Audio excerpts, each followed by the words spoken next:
আপনার সাথে যে ঘটনাটা ঘটাইলো ফার্স্ট টাইম ঘটনা হইলো আপনার সাথে এক লোকের দেখা হইলো হোটেলের মধ্যে।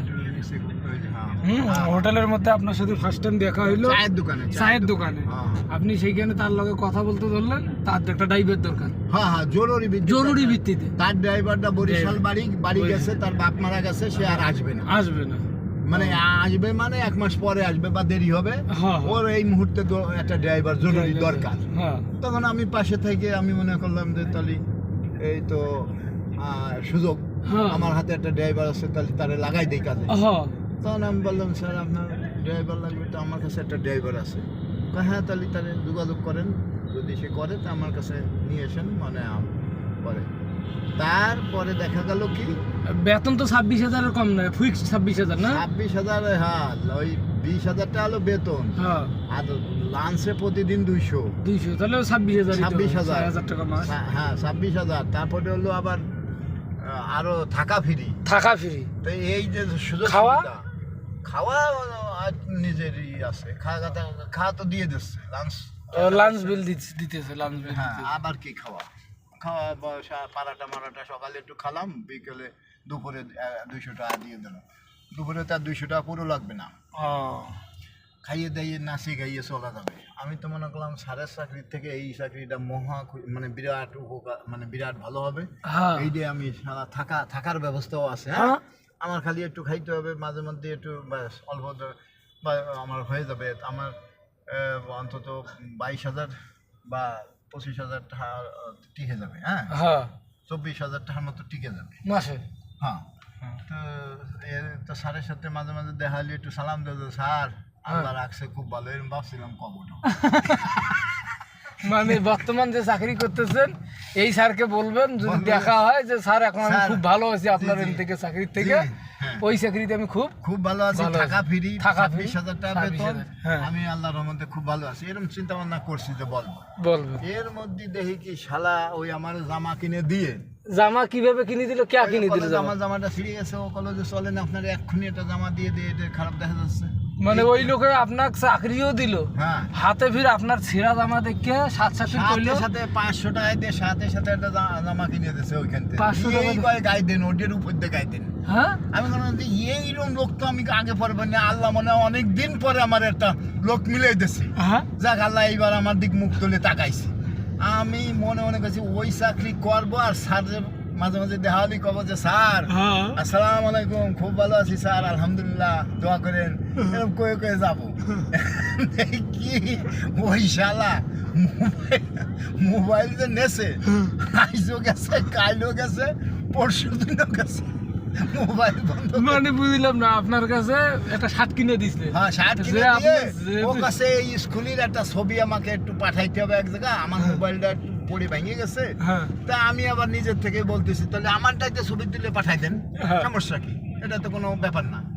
তখন ও কয় যে হ্যাঁ তাই দেন, এই তাই দেন কয়ে ও ছবি তুলতে নামলো, আর আমি এদিক দিয়ে এই গাড়ি পার্কিং করে আইসে দেখি যে ও নাই। কিরে ও নাই, এই তাদের ফোন দিলাম, দেখি যে এরপর আমার ফোন বন্ধ। এখন যা বোঝা গেল ওই ব্যক্তি আপনাকে মিথ্যে আশ্বাস দিয়েছে ড্রাইভিং এর কথা কয়। আপনার বেতনও 26,000, থাকাও ফ্রি, খাওয়াটা নিজের, এইটা দিছে। ইনি কি করছে, আপনার প্রলোভন দেখাইছে। আপনি তো মহা খুশি যে এইরকম একটা ভদ্র লোক জীবনে আমি পাইনি। আবার ছেঁড়া শার্ট দেখে সাথে একটা শার্টও কিনে দিচ্ছে, আবার ওদিক দিয়ে চাটা খাওয়াচ্ছে, খালি চা খান, এটা ওটা খান। হ্যাঁ, আমি এত খাতির মনে চাচ্ছে না, তা স্যার আপনি যখন করছেন খুশি করার জন্য আবার কেকও খেলাম। এই সেই মানে করে টরে শালা মোবাইলটা যে পরে। আচ্ছা, মোবাইলটা কি কয়ে নিছে? মানে মোবাইলটা বলো যে আমার মোবাইলটা তো পড়ে ভেঙে গেল, মানে টাচটা ইয়ে হয়ে গেছে। তা এই দোকানের মানে ওই স্কুলটার ওই যে যেখানে গাড়ি রাখছি, ওই যে কবরস্থানের ওই জায়গা, ওই কবরস্থানের ওখানে আবার একটা স্কুল আছে। আবার ওই চালাকি করে এর আগে আমার ওই স্কুলের ওখানে আসতে কইছিল। স্কুলটা দেখতেছে, তা ভাবে বোঝা যাচ্ছে যে ওই স্কুলের মানে উনিও কোনো কিছু করবে, বা কোনো লোক আছে, বা কোনো একটা কিছু এরকম কিছু হবে, এরকম ভাবছি। এখানেই দেখা করতে কইছে। তাহলে ঠিক আছে, স্কুলের ছবি কোথায় পাঠাতেও পারে, কোনো অনেকে তো অনেক কিছু করে, ছবি তোলে, এই করে ও করে। তা না, আমি মনে করলাম যে তাহলে উনি ছবি তুলে পাঠাবে, তাহলে আমার দায়িত্ব তুলেই তো পাঠাই দিতে পারে না। হ্যাঁ আমি সরল মনে এটা বলছি তুলে দিতে, হ্যাঁ ও পাঠাই দিতে। ও পাঠাতে গেল আর আমি গাড়িটা ধুয়ে দেখে নাই, ওনার সাথে সাথে রিক্সা মিক্সা বা কোনো কিছুতে উঠে দেয়, মোবাইলটা দেশে ঠাস করে বন্ধ করে। আমি আর ওর লাগল পাই না, তাইলে আপনার পেলাম না। এই অল্প একটু লোভের কারণে আপনি আপনার নিজের ফোনটা দিলেন। দিলাম যে তা উনি তো চুরি করলে কি হবে, চোর হিসেবে তো উনি খুব ভালো, কারণ না, 500 টাকার না, শার্ট কিনে দিছে, নাস্তা খেলেইছে। নাস্তাটা দেশে আবার করছে, মানে সে চাকরি দেবে এত সুন্দর, আবার বলেও দেশে, হ্যাঁ হ্যাঁ ওই বলেও দেশে যে এই যে চাকরি আপনি করতেছেন হ্যাঁ এই মালিকরে বলে দেন যে এই আগামী মাসে আপনি আর করবেন না, হ্যাঁ? এখনই বলে দিন, এখনই বলে দিন, আমারও বলতেছে এখনই বলে দিন। হ্যাঁ তো এই চাকরি আমি কি করে হারাই, হ্যাঁ এইরকম মালিক। হ্যাঁ, তখন হ্যাঁ। আমি আর চিন্তা করলাম যে না না না না, এইটা হাত ছাড়া করা যাবে না। অবশ্যই স্যার, আপনি ছবি তোলেন তো, আপনি না তোলেন তোলেন, আমি আসতে মানে করতেছি, তুলে পাঠান, এটা আপনার চাকরি আমি করবো, হ্যাঁ হ্যাঁ ওনার চাকরি করবো, এরকম মনে মনে একবারে নিয়ত করে ফেললাম, সিদ্ধান্ত নিলাম। হ্যাঁ, হ্যাঁ লাস্টে শেষে পরে খোঁজাখুঁজি করে দেখি ওর যে মোবাইল নিয়ে ভাগছে তো ভাগছে, পরে যখন আমি খোঁজ নিয়ে দিলাম যে বাড়ি আমার দেখালো, তাহলে ওই বাড়ি যে দেখি উনি বাড়ি গেছে নাকি, যাই দেখি কি সে বাড়ি তো তার না, বাড়ির দারোয়ানও তারা রাখতো না। শালা কি বিলাপ দিয়ে আমারে ইয়েটা নিয়ে গেছে, মোবাইলটা নিছে। মোবাইলটা নিয়ে গেছে। মোবাইলটার দাম কত ছিল? ওটা 12,000 টাকা মনে হবে। 12,000। তাহলে আপনার 500 টাকা বিনিয়োগ করলো একটা শার্ট, না, চা নাস্তা খাওয়াইছে। মোবাইলটা আবার 3 বছর কি 4 বছর মনে হয়, 4 বছর চালাইছে।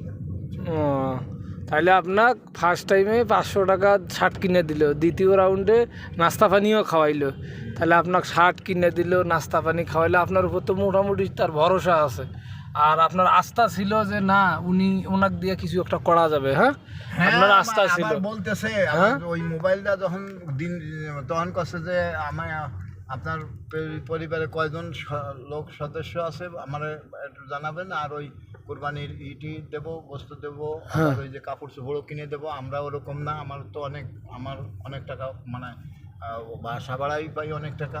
হ্যাঁ আমরা প্রতি বছর ওই দারোয়ান ড্রাইভার সবাই কাপড় চোপড় দেই। হ্যাঁ, আপনার কয়জন সদস্য আছে? তা আমি তো মনে করলাম যে আমারে যখন জমা দিলো, শালা বাড়িতে তো শাড়ি মাড়ি বাইরা ওটা তো দিবে না। বহু টাকার জিনিসপাতি লাগে, তাই চিন্তা করলাম যে আমার যেহেতু শার্ট দিলে তো ওইগুলো যদি দেয় আমার অনেক টাকা সেভ হইব। হ্যাঁ। আপনার তো আরো বিশ্বাস বাইরে গেল। হ্যাঁ, বিশ্বাসের উপর দিয়ে বিশ্বাস, পরে দেই যে নাই আমার নিঃশ্বাস। মানে